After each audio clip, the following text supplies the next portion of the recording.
Today, content powers almost every marketing channel, and nowhere is that more evident than in search engine optimization, SEO. You can't rank in Google without content. That's it. Flat. There's no chance in trying. You have to have content that is thoughtful, that is educational, that is useful. Now, there have been a lot of SEO people that over the years have said, no, you just need to do this trick or that trick. And let's make it really confusing so we can charge money. And again, I'm not really picking on the SEO industry. It just was a fact that you could rank content doing some of those things. Now, Google hasn't changed really anything about their intent. They changed their algorithm and what content ranks and how you rank it.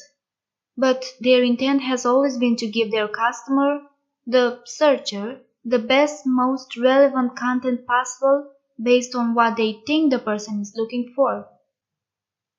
The only thing that has changed is that Google has become better at it. They've gotten better at understanding all the signals that is on the page, that are pointing to the page, that really make that content useful. And they have very, very specific advice on how you can get your content to rank. And it's pretty easy. You produce useful content that people are looking for, that addresses their problems and their questions and their challenges.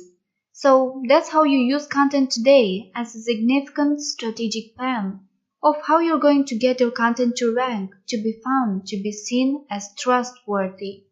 Because, like it or not, that content that we see on page 1 when you go out and type in a search, a lot of people trust that Google has analyzed that content to the 9th degree, and that's the most useful content. So, getting your content to rank is not only how you create awareness, it's in itself actually a trust-building element. Now, I'm gonna tell you, your content doesn't rank because you went out and get somebody to SEO it. Your content ranks because you have a strategic plan that addresses the questions, problems, challenges, and then solutions that your prospects and customers are looking for.